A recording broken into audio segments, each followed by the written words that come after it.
Hello tout le monde, j'espère que vous allez tous et toutes très bien. Aujourd'hui on va parler du scandale qui secoue Dior en ce moment et principalement la division Dior Beauté. Si vous ne voulez pas louper les actualités et ce qui se passe dans le monde de la beauté, je vous invite à vous abonner à la chaîne.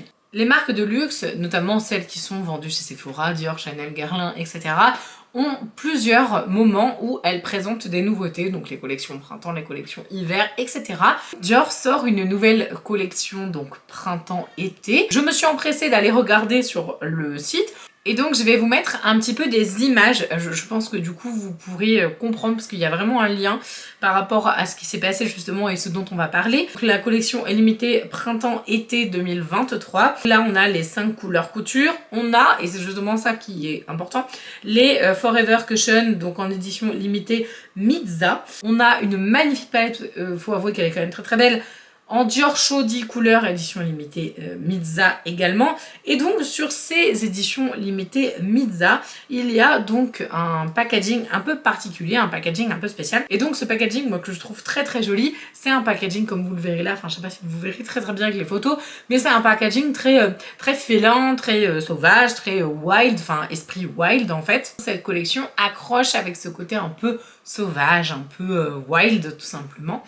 Et on va faire justement le rapprochement entre le gros scandale donc, qui s'est passé par rapport à la division Dior Beauté, puisque les équipes de Dior Beauté, donc je dis les équipes parce que pour moi c'est le CM, alors je sais pas s'il était tout seul, mais je pense pas, hein, ce genre de post sur de très grande échelle, voilà, sur les réseaux sociaux d'une marque aussi énorme et gigantesque que Dior.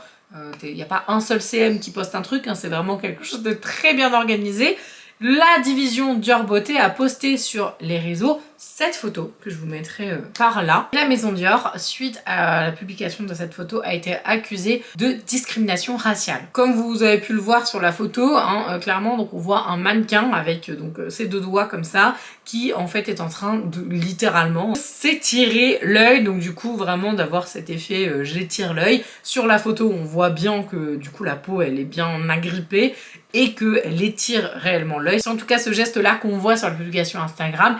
Et ça n'a clairement pas du tout été du goût des internautes chinois qui vraiment ont vu de l'appropriation culturelle et aussi clairement un acte raciste. Cette publication-là, elle a été postée le 10 avril, donc ça fait vraiment pas longtemps. Et donc elle a provoqué vraiment des réactions extrêmement fortes, extrêmement virulentes.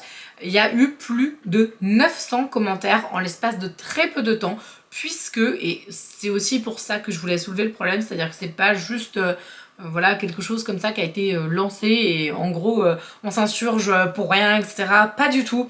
Au contraire, en fait, justement ce qui est, je trouve, assez criant de vérité, je te dis oui, là il y a une réelle raison, clairement, et on comprend que les gens se soient insurgés et que la marque Dior a carrément retiré de manière extrêmement rapide cette publication qui donc a été jugée vraiment raciste et très offensante.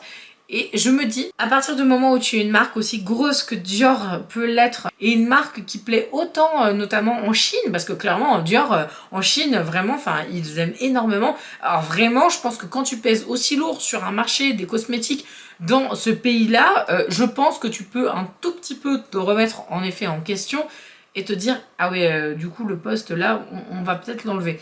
Donc le fait qu'il y ait eu un geste de retrait de ce poste, en tout cas me prouve à moi que vraiment ils ont dépassé les bornes clairement. Surtout que je suis en train de lire la légende qui était donc associée à cette photo, c'était Channel Your Feline Fierceness, donc avec un accent absolument pourri, vous m'excuserez, qui donc veut dire canaliser votre férocité féline. Je pense que c'est très malvenu, la phrase en plus du coup est clairement absolument malvenue. Comme je vous disais, il y a eu près de 1000 commentaires vraiment de gens très en colère qui ont relayé en fait justement ce post là.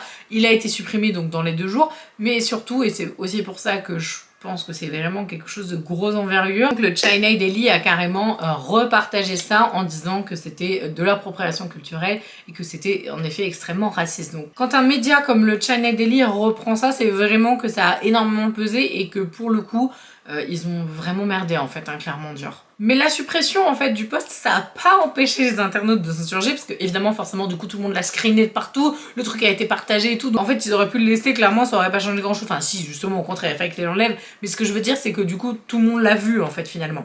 Et donc ça a créé un hashtag que je vais vous lire parce que c'est un hashtag anglais, alors il est hyper long, le hashtag c'est Dior Makeup Advertisement accused of discriminating against Asians. Ce qui veut dire, donc publicité pour le make-up Dior, enfin le maquillage Dior, accusé de discrimination à l'égard des Asiatiques sur Weibo. La mention a été visionnée plus de 30 millions de fois en l'espace de 24 heures sur le réseau social qui figurait même parmi les sujets tendance de la plateforme du mardi. Donc franchement, autant vous dire que le truc a vraiment été extrêmement porté et vraiment tout le monde a vu ce qui s'est passé. Je pense très honnêtement, ça c'est que mon avis, je pense vraiment que Dior, il devrait faire un énorme mea culpa parce que c'est pas la première fois que ça leur arrive. Et il y a eu un appel massif au boycott, donc que ce soit en fait de boycotter la marque clairement ou un appel au boycott même pour les influenceurs qui travaillaient avec Dior, du coup d'arrêter en fait de bosser avec eux clairement parce que c'est vraiment quelque chose qui est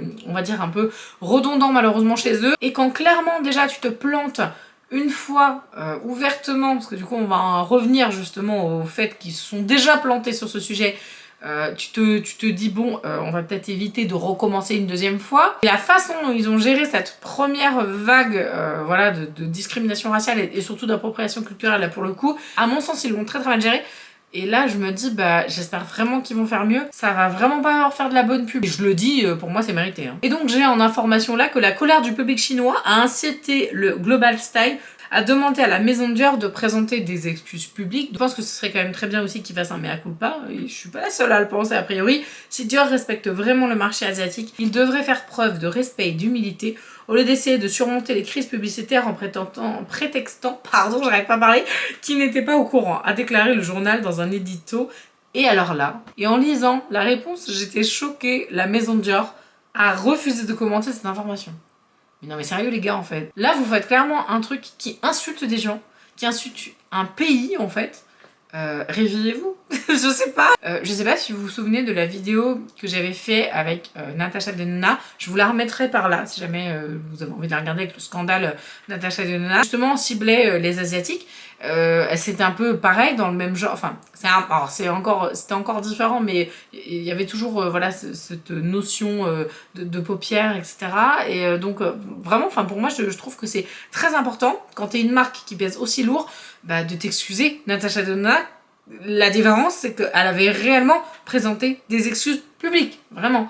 Là, ils ont vraiment fait n'importe quoi chez Dior. Parce que comme je vous disais, c'est pas la première fois que ça arrive, c'était déjà arrivé en juin 2021. Donc il y a eu une exposition de mode à Shanghai en 2021 et donc ils avaient fait une expo avec plein de photos et notamment pour présenter des collections, des sacs, etc. Enfin bref, voilà, une expo de mode quoi.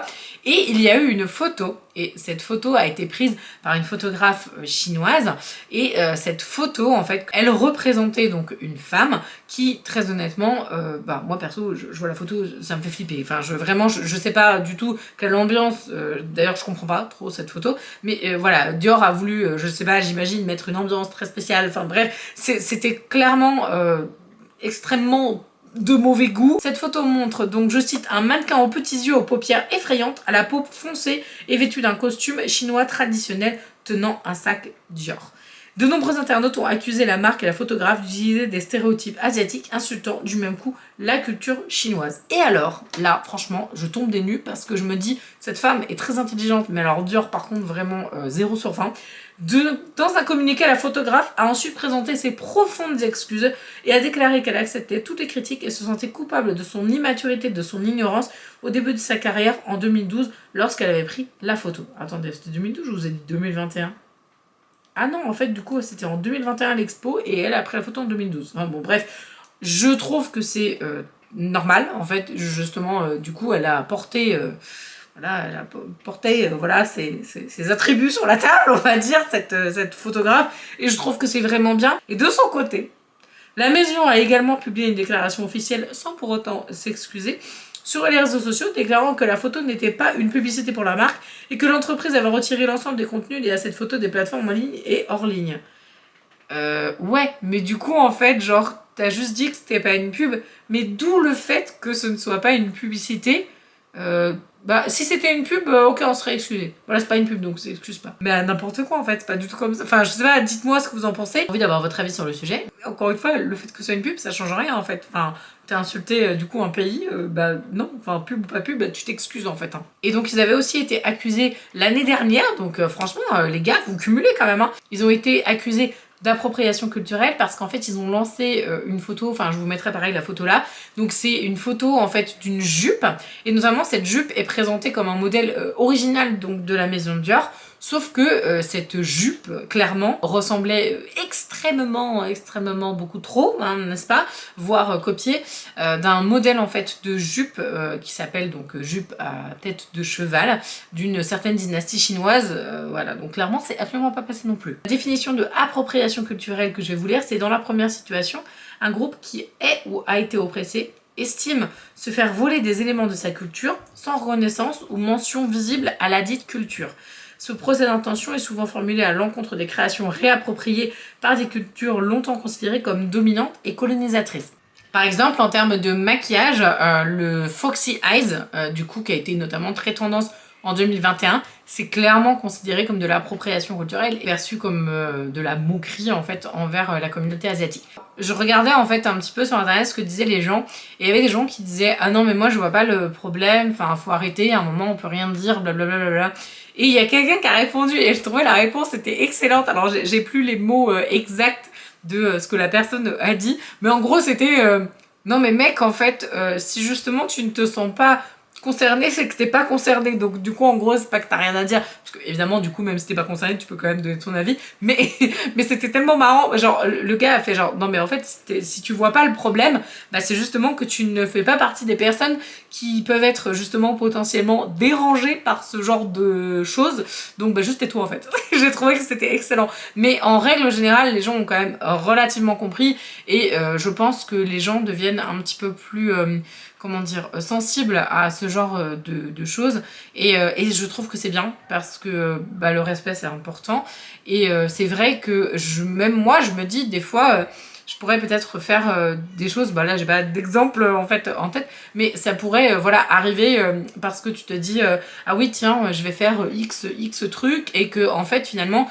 ça peut être très mal perçu même si t'as pas forcément la connaissance et que tu veux pas blesser les personnes et très honnêtement je pense pas, enfin vraiment sinon c'est très grave, je pense pas que Dior s'est soit dit tiens j'ai envie de faire ça et du coup je vais faire exprès d'aller en fait je vais complètement aller contre les asiatiques, je pense pas, après j'en sais rien, ça se trouve c'est pas du tout le cas et du coup ça craint complètement, mais ce que je veux dire c'est que je pense, après j'en sais rien, j'ai besoin de votre avis, là c'est peut-être un peu touchy, j'en sais rien, mais je veux quand même votre avis sur la question. Je pense que quand tu es tout seul, voilà, en tant que personne, clairement c'est déjà pas très glorieux, mais vraiment si tu fais pas exprès et que bah, du coup t'expliques, etc., que tu t'excuses, enfin voilà, que t'es vraiment de bonne foi et que c'est absolument pas dans un but de blesser ou quoi que ce soit, je pense que ça peut moins mal passé que quand tu es une énorme marque gigantesque qui pèse extrêmement lourd et que juste l'excuse c'est bah désolé en fait on n'est pas au courant, non je suis désolée, tu t'es pas une personne, enfin Dior n'est pas une personne, clairement tu as des kilos et des kilos de personnes autour de toi qui peuvent justement dire à Dior ouais faudrait peut-être pas faire ça parce que là je pense que ça va être extrêmement mal vu et c'est vraiment pas top, c'est vraiment bidon, surtout que je suis désolée mais ne pas t'excuser alors que ça fait vraiment plusieurs fois que ce genre de choses arrive, pour moi c'est non négociable, c'est pas possible quoi. Je suis pas en train de me dire que je boycotte parce que je suis pas dans un appel à la haine ou quoi que ce soit, mais vraiment je les porte pas dans mon cœur et ils baissent clairement dans mon estime, hein, honnêtement. J'espère que ce point d'actu, même s'il est un petit peu brûlant et avec une sacrée polémique qui est soulevée, ben, j'espère que ça vous aura quand même intéressé et je pense que c'est bien de parler de ce genre de sujet, de ce genre de thème. Là c'est en rapport avec la beauté parce que du coup c'est Dior beauté, voilà, et donc forcément c'est hyper raccord avec ce que j'aime faire en termes d'actualité sur la chaîne. Mais en tout cas, si jamais ce genre de vidéo vous intéresse, je vais essayer d'en faire un petit peu plus sur ce qui se passe au niveau de l'actualité du monde de la cosmétique ou même de l'industrie. Donc n'hésitez pas à vous abonner à la chaîne si jamais ce genre de vidéo vous intéresse. En attendant, je vous invite à commenter la vidéo et à donner votre avis en tout respect, s'il vous plaît, dans les commentaires, même si je sais que vous allez être très respectueux. Mais je préfère quand même le préciser. En attendant, je vous embrasse de tout mon cœur et je vous dis à la prochaine. Ciao!